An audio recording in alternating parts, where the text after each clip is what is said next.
today's sponsorship is brought to you by Anchor. If you haven't heard about Anchor, it's quite literally the easiest way to make a podcast.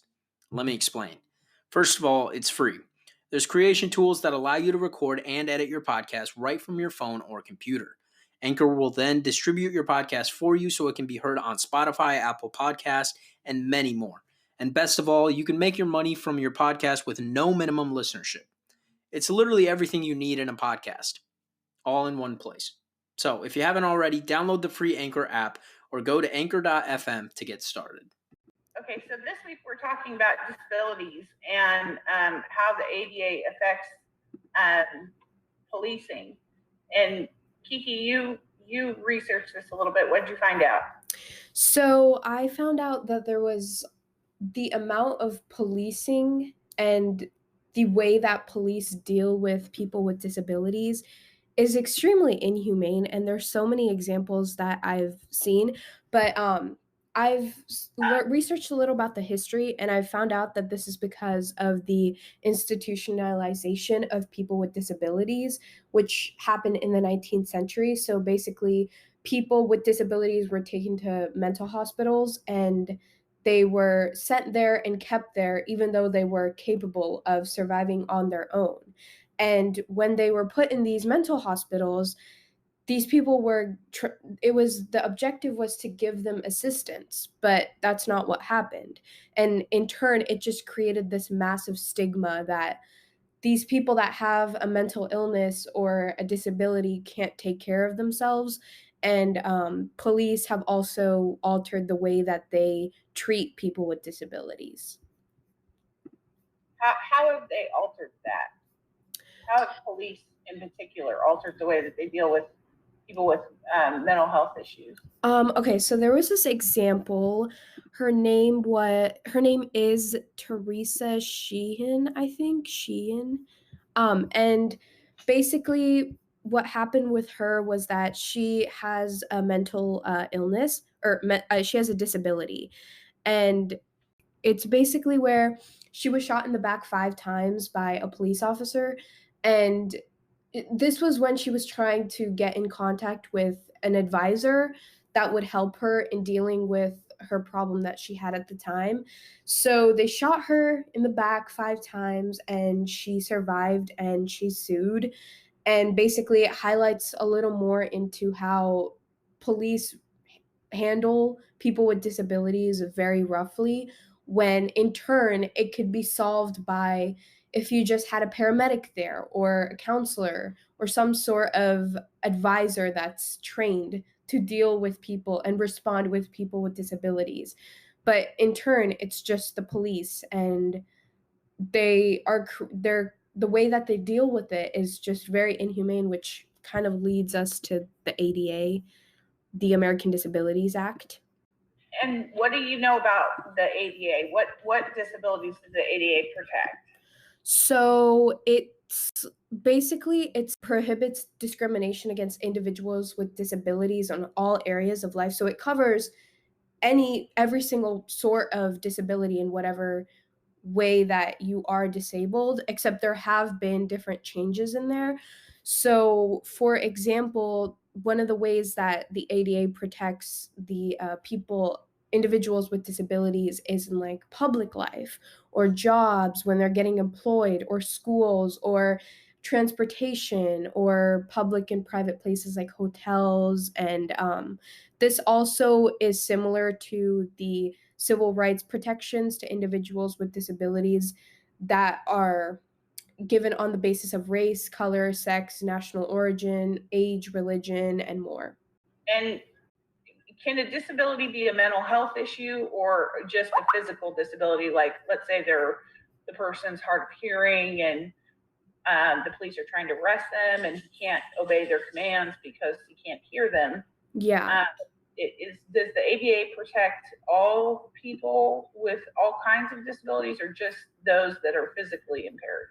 It protects people with any sort of disability, whether that be like they're blind. It's like I read somewhere in the ADA, there was like examples of how government officials have to deal with people with disabilities, and it's like you can't expect a person that is hard of hearing to like pay attention to their commands that they're saying out loud, right? Because they can't hear them. And it's just like if a person is blind and somehow is in this mess of a crime or anything, you can't expect them to be able to follow your orders if you're giving any sort of sign signals or anything. So it's kind of about people that have all sorts of disabilities. And what I would say is that it would depend on the person and the case. And obviously, you're an attorney, so I'm just wondering, have you ever dealt with any person that, like, using the ADA, have you ever dealt with any encounter of that? I have a couple of cases. The first that comes to mind is a case where a young man was arrested for resisting arrest, and he was autistic. Mm-hmm. And he had not been diagnosed autistic, and it took 2 years and a subsequent case where the police targeted him and handcuffed him and then slapped him around while he was handcuffed because they didn't know what was wrong with him, and they were trying to force a plea in the other case, and the original case, and it took almost 3 years before they realized that they needed to dismiss the cases and put him on mental health probation so that he could get appropriate services. And then I have another case that's pending right now where the person had a brain injury, and he also had an underlying mental health condition. And he was trying to rescue his therapy dogs. They had gotten out and bent over, and he wasn't listening to the commands of the officers, and they tased him while he was bent down, and he turned around and assaulted the police officers, partly because of his mental health issues. He had PTSD and a brain injury, and he just kind of went into fight or flight. And so we're actually taking that to court now, and I don't know what the outcome is going to be, but what I will tell you is that the Ninth Circuit took this sort of application of the ADA. Does it, the legal question being, does it apply at the point of arrest all the way up to the U.S. Supreme Court? And the U.S. Supreme Court avoided the question, came back down, and left the split in the circuits. And so the Ninth Circuit, if you're in that circuit or area, applies the ADA to the point of arrest, and the Fifth Circuit, where we are, does not. And so the Department of Justice, because of the split in the circuits, has taken a position in the Fifth Circuit to jump on these cases that result from either an aggressive arrest or an excessive force arrest, where somebody is protected by the ADA because they want the ADA to apply at the point of arrest, and they want to limit the use of qualified immunity, which has almost become absolute immunity at the highest levels, giving officers, carte blanche to decide what is reasonable within the circumstances of the arrest. And in this particular case with the brain injured client, there was no arrest warrant or search warrant that allowed the officers to be on private property. He was basically targeted, and because he was disabled, he was assaulted and then arrested for assaulting a police officer, which in the video he never did, but that's often a recourse that the police departments use when they have cases where they used excessive force. So those are two pretty good examples of where the ADA and policing have intersected in my practice, and what I've had to do to try to get justice for these people. Yeah. But it happens all the time in healthcare and in policing, and institutionalized populations that deserve better treatment. The ADA just is not protecting them as well as it should. Right. Yeah, and there was this thing that I read a few days ago where it talks about this was specifically in California, where police officers are required to complete 15 hours of autism training plus an additional 4 hours. So that's 19 hours. And a lot of police departments offer autism training, but sometimes it's optional and it's very short too, which is really concerning to me because this also reminds me of the idea of crisis intervention training, which is only 40 hours. And this is what, like, you give to the police officers to for them to deal with people, not deal, that's the wrong word, sorry, to be able to respond with people with disabilities. And that's really crazy to me because that's basically 5 days of training for, I mean, obviously, I'm sure it might repeat over, but I just don't think that's enough. What do you think about the amount of training that police get for responding to people with mental illnesses and disabilities? Well, in my cases, in my personal experience, I'm a little jaded because one of the officers that responded to the guy that has the brain injury was allegedly, supposedly, purportedly, according to his employment records, a mental health officer. What? And he was certified as a mental health officer. And I just thought, you know, for him to have the knowledge to be put on notice that in the first instance that my client had a brain injury by 3 different people, 2 witnesses and my client, I just think his response in then assaulting my client when he's unarmed and he's sitting down and he's being compliant was totally out of character of what I would expect a mental health certified and trained police officer to do. Mm-hmm. And every step and action that he took in that instance, it is on video, and it just exemplifies just exactly what not to do in that type of situation. And so I really think it goes back to, you gotta, you know, with if you're gonna certify them as mental health certified police officers, they really, really need to have a psychological evaluation done. Because if they slip through that process, you just don't know whether or not they're getting certified to cover up or justify what would otherwise be considered targeted attacks on disabled people, you know, Yeah. that could otherwise be you know, resolved through other mechanisms and other people that are more appropriate to deal with these people.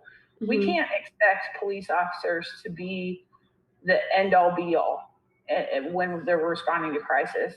They just can't be that. And mental health crises are the most complex crises to deal with, and we can't expect a high school trained police officer, a beat cop, mm-hmm. to know how to even appropriately respond to somebody that's in a mental health crisis or somebody that they encounter that has a reaction, like a PTSD type of reaction. Mm-hmm.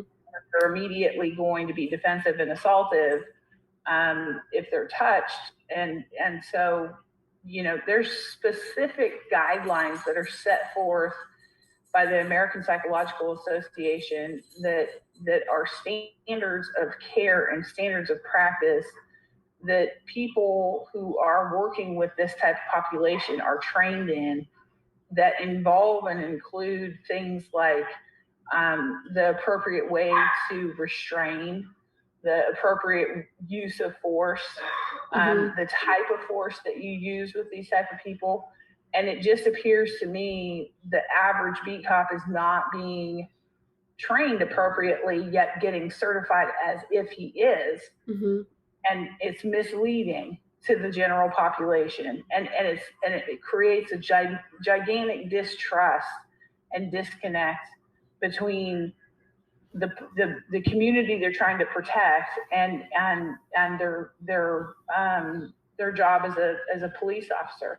You know, they take an oath and they have a sworn duty to protect and serve, and it appears to me, just from my practice, that they're picking and choosing who they're going to serve. Right. And then they're just picking on the rest of the population, the people that they just don't want to deal with. And they're getting them hemmed up in all kinds of criminal actions because they don't want to take responsibility for their own action. And that's never appropriate. Right. Yeah, exactly. I feel like, I mean, I'm a high school student, so like I don't have direct exposure to all of this, but I've heard a lot of cases where people have been treated so awfully by police, and that even though they're just capable of taking care of themselves perfectly. Like there was this one case, and this was back before, this wasn't recent.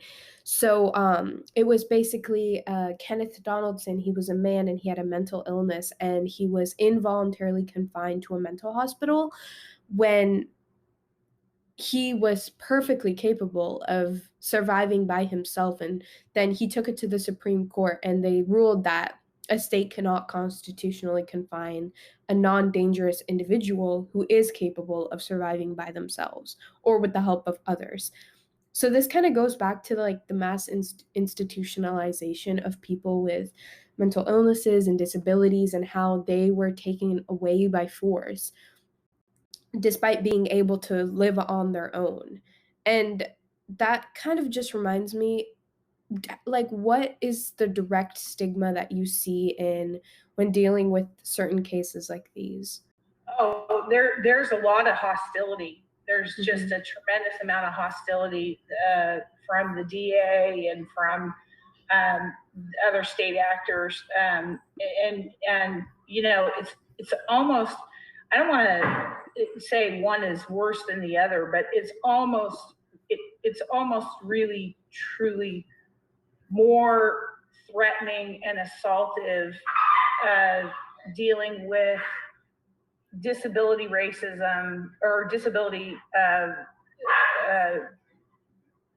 discrimination than it is racial discrimination.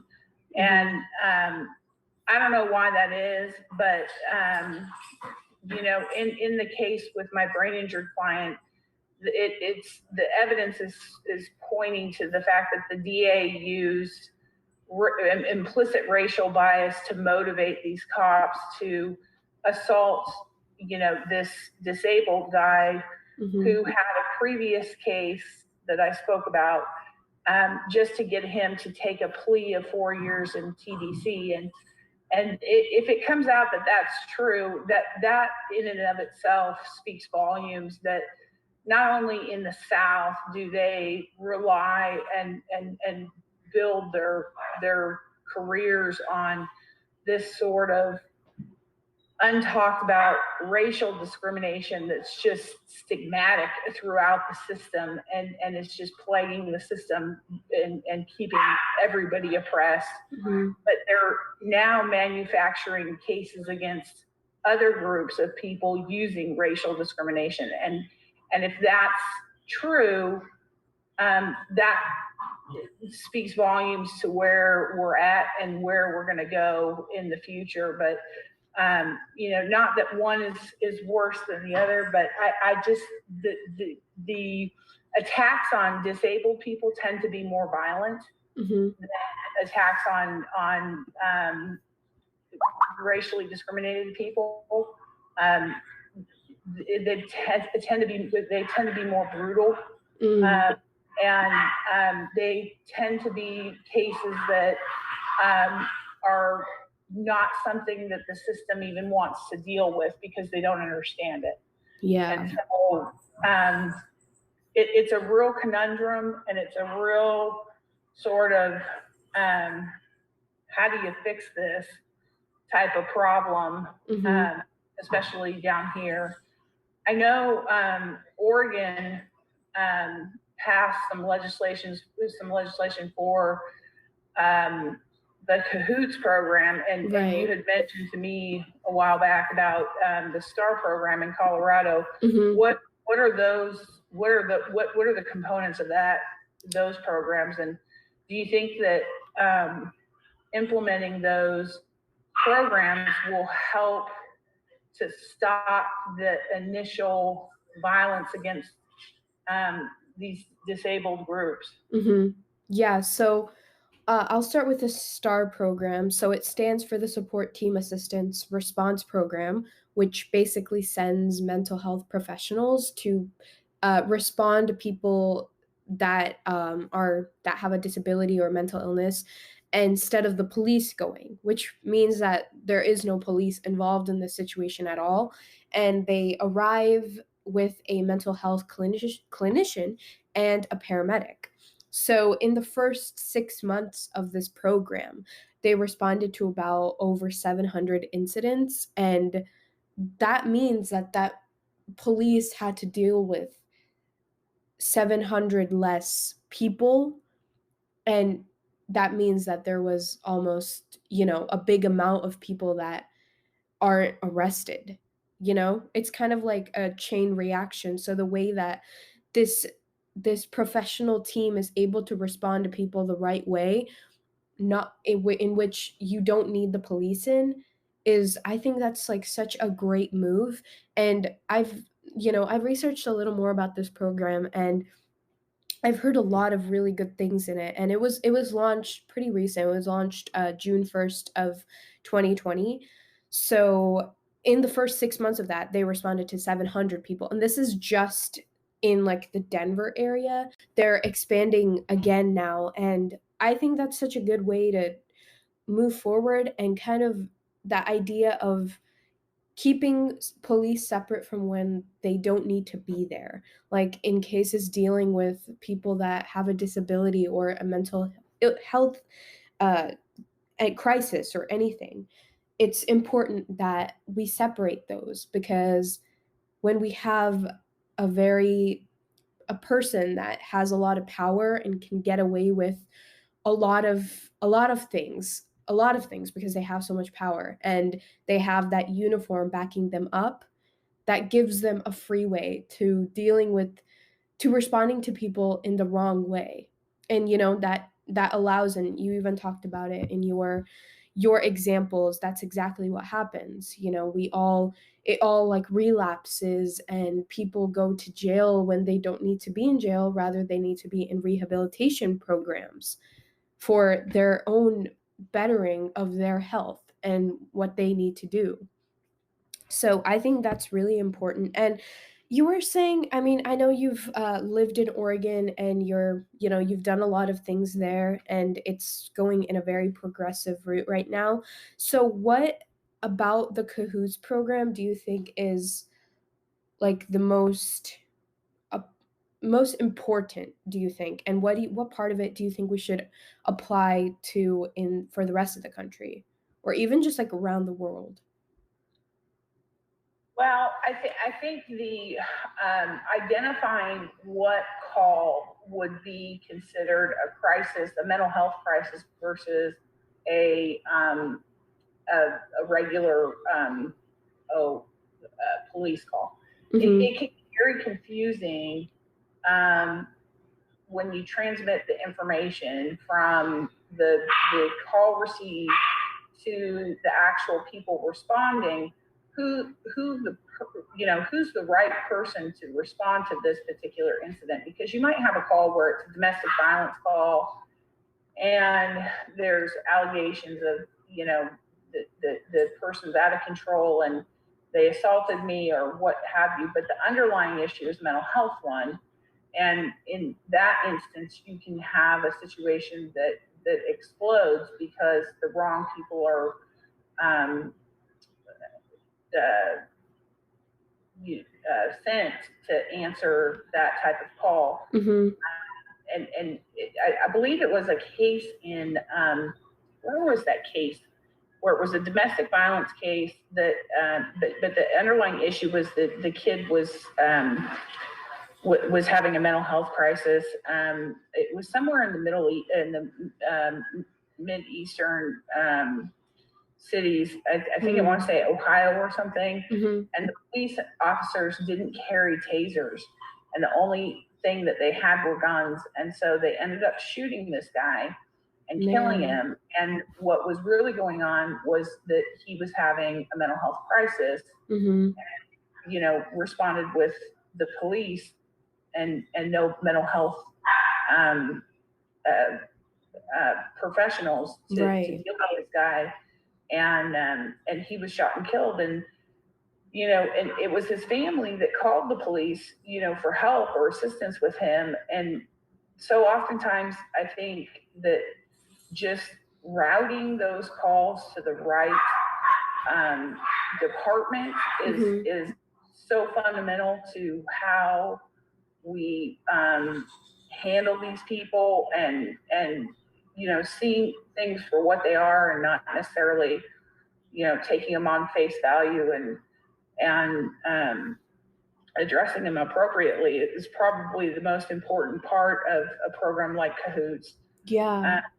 And I think that you have to look at, and they have access to all the prior history that they have with these people. And before they start sending people out, I think they need to look at the prior history. Have they had any contact with this person before?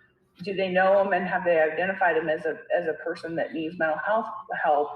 And can they decipher, whether this is a criminal case or a mental health case? At the beginning is so fundamental, and such an important process of how to deal with these calls, that should be something that is taken nationwide.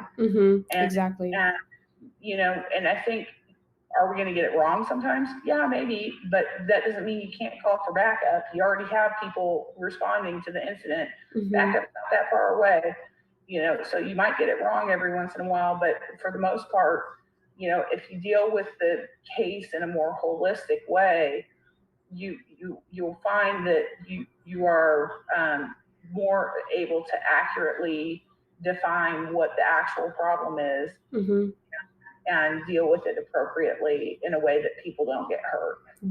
And this reminds me of this teen. This was only a few days ago, I think it was sometime last week, where his name was Christian Hall, and basically he was a 19-year-old guy, and he was experiencing mental health issues, and he was dealing with the police. They were involved, and it was on top of a bridge and stuff, and he had his hands up, yet they shot him and he died. It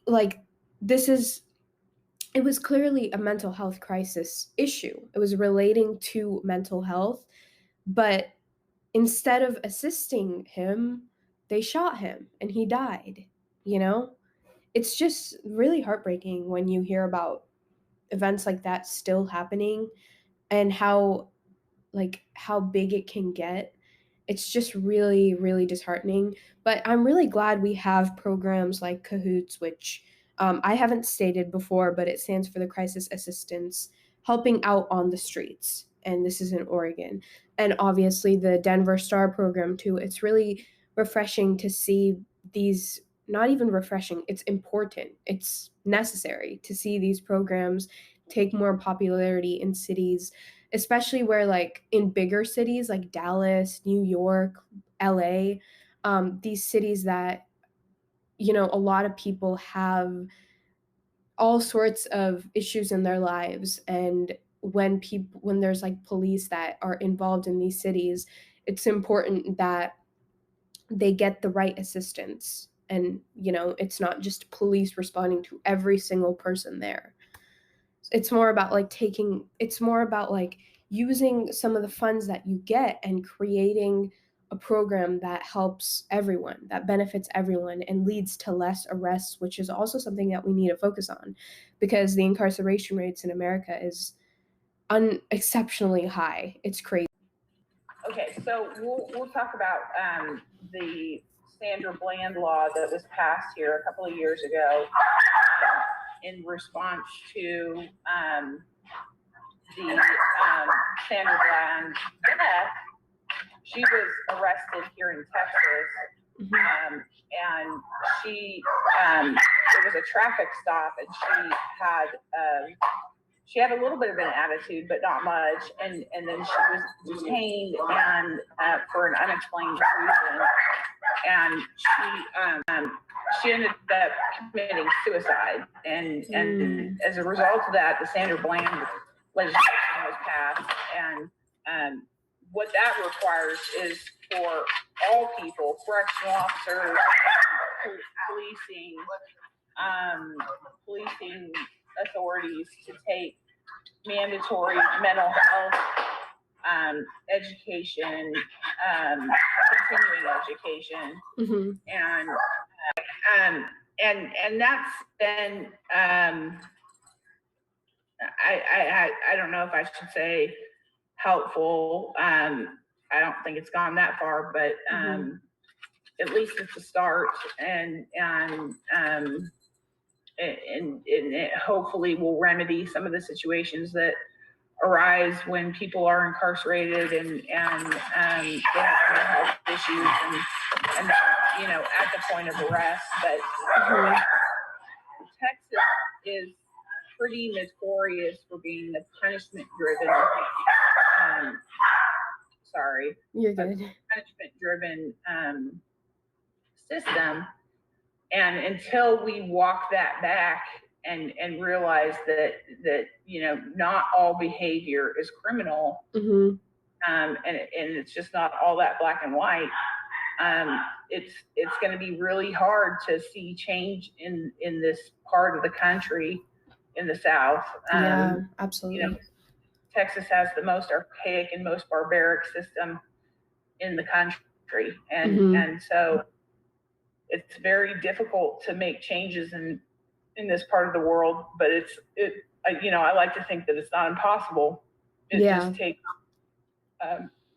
a lot of time, energy, and effort, and a lot of cleaning out of the corruption and the abuse of power that's been going on for decades. So it's just a new way of thinking, and I think the more people from the north that move down south, the more you'll see change. But until there's a majority of people that are rethinking the way that we live, it's going to be really difficult to see the changes. And again, with the training, I think we have to rethink the qualification level of police officers. If we're spending millions and sometimes billions of dollars on a criminal justice system to incarcerate people or to